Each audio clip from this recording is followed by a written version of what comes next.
How's it going, everybody? Today we're talking about breaking down stigmas, and particularly reinventing yourself to the public now that you have found recovery.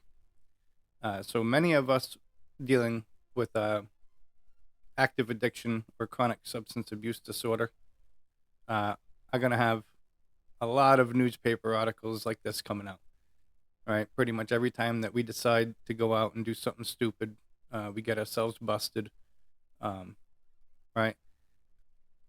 This one in particular, I had broken into my mom's house um, when I was living in a tent about a half a mile away, and I had stole a tennis bracelet, and they had come down and found me in the tent, and with that, they had found me with I think it was some Suboxones, something like that.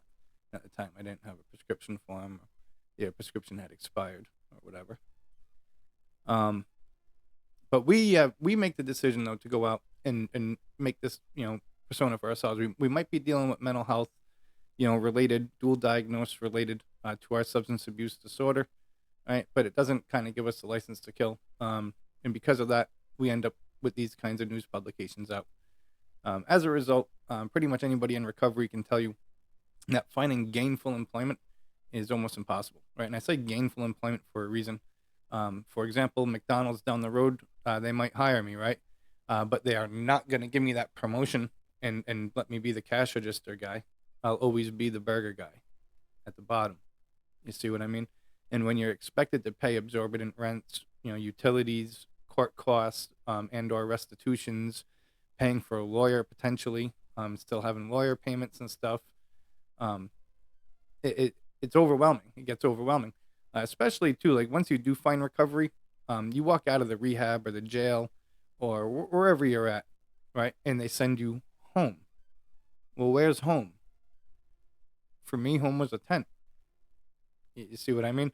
So you might be clean, but now you're going back to the homeless shelter or the tent or whatever, and then you're trying to apply for jobs and stuff like this. You still don't have an ID, right? Things aren't looking good, right? What's your address? Oh, the PO box because I'm homeless, right? And shit like that, and it's not looking good. So at that, even McDonald's is gonna say that they hired somebody else for the burger flipper job, right? And um, so we end up learning in recovery, and it's a growing trend. If you go to the 12-step programs and stuff in the halls, as we say, you'll see it's a growing trend that a lot of us will end up taking something that we're passionate about or something that we enjoy and making a small business out of it because we understand that that gainful employment cannot be obtained, right? And if you can't work amongst the doctors, build a hospital, right? If they won't hire you, right? If I had $1 million, ain't nobody stopping me from building a hospital, right? And now I get to work amongst the doctors, right? So you see the growing trend that we all tend to start small businesses, right? And here's like a list of some of the ones that I have kind of gone through, right? And at the top being Jewel Drippin' Treats, the one we're on right now. Underneath it is the persona I collect, the unwanted, problematic, and retired backyard livestock. That's the RI Rooster Guy. Um, Underneath that is the Rooster Guy Gaming with the red and blue logo. And that was originally started making these kinds of videos and stuff. All this equipment was originally purchased for guerrilla marketing, right? And the idea was to make content, rooster related, like you've probably seen on my TikTok and stuff, and be able to say, like, this content is sponsored by Jewel Drippin' Treats. You see what I'm saying? Affiliate link in the details. You see, and that was the original reason behind this, right? As well as the gaming and stuff like that. It was just another avenue that I could tackle with this equipment and something that I enjoyed and I did regularly, anyways. Blood Alley Production underneath that. A lot of people remember Blood Alley Riders. Blood Alley Production was the video editing department that we were doing all that and where I learned to do stuff like this. Thames Street Print Company came as an affiliate to Blood Alley Riders because it was to print the Blood Alley t-shirts. If I were going to be doing fundraising events and stuff like that, we wanted to be the booth selling the shirts for the event. And that's what Thames Street was. Friends of Nemo, in East Providence, a lot of people remember I was going nuts with the fish because I couldn't have a dog. Started breeding fish, so I tried my hand in that. And with that, it's not on this list, but you might remember Honeybee Apothecary, right? And I was growing upstairs, and I turned upstairs into, 3 different climate zones, right? And it was insane what I was doing upstairs with the plants. But right, and I was taking all the fish poop up there for the fertilizer. So we had started Honeybee Apothecary.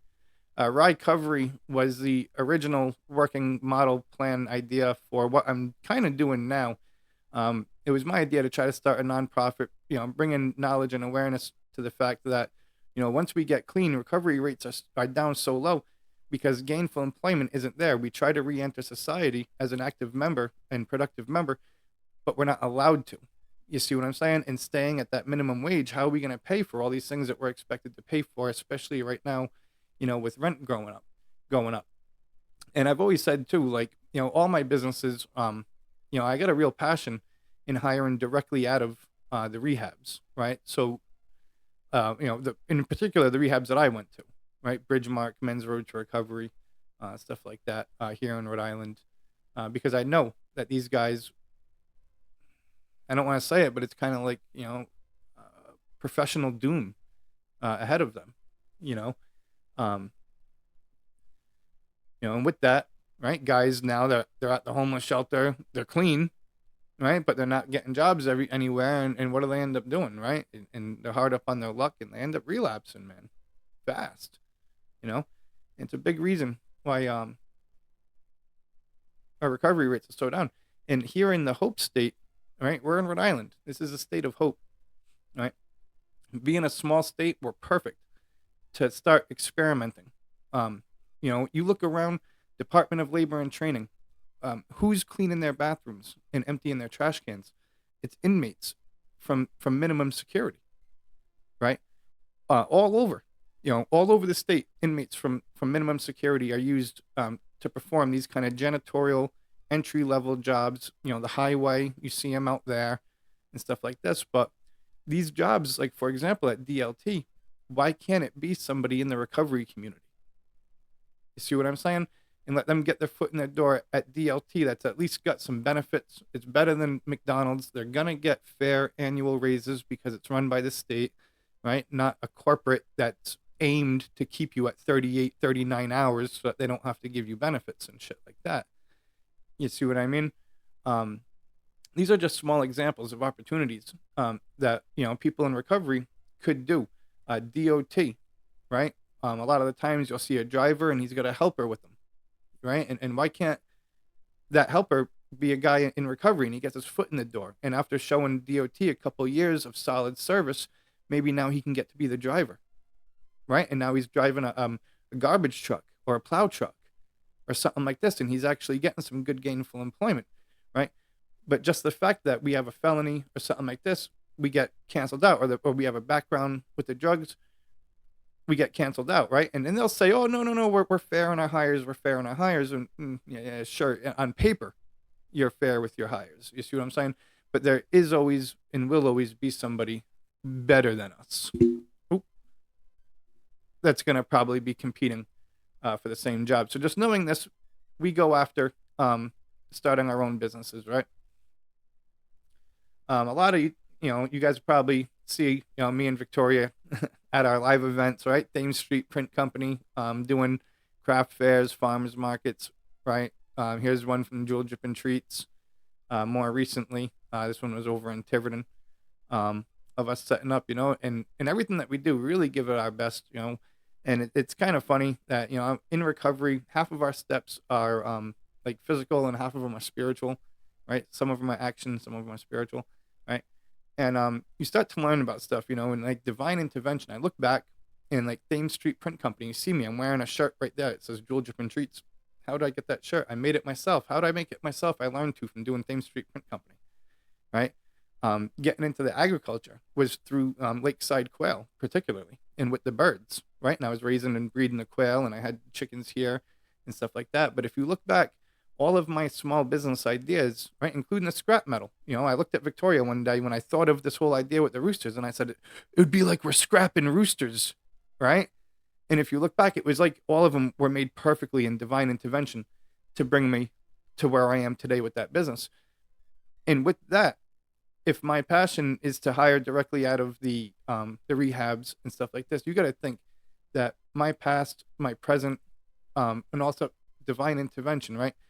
And maybe there's a reason, and maybe there's some logic to what we're trying to do here, right? Um,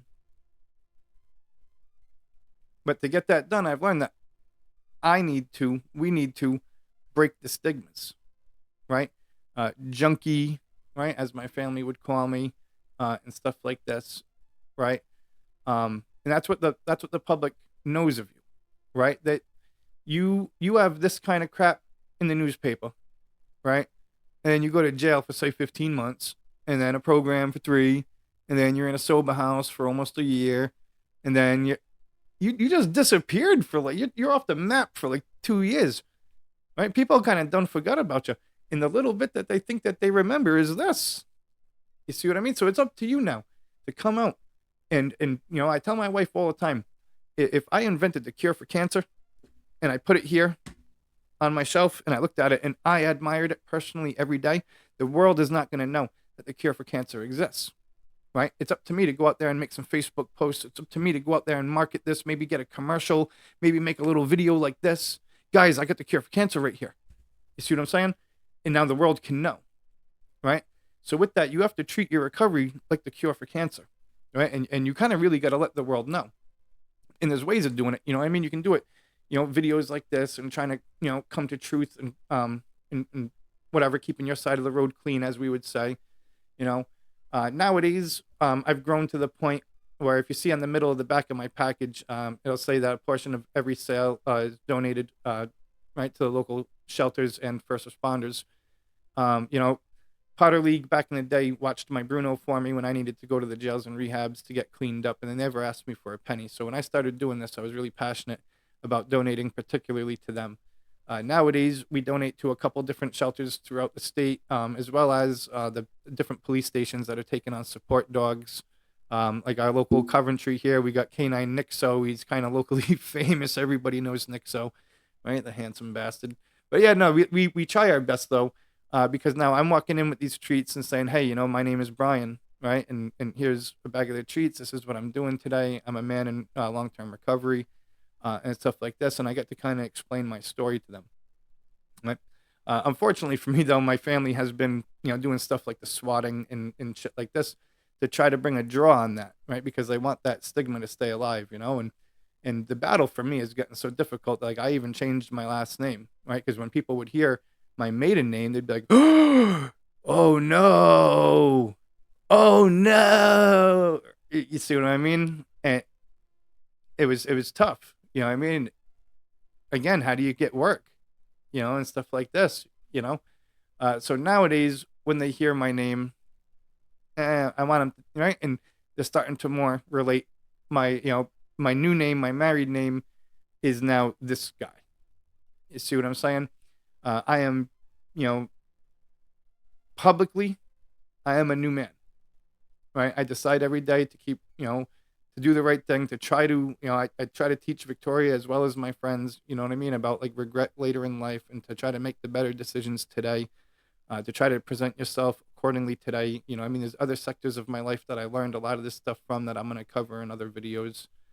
But kind of like a dog, you really got to live, for today.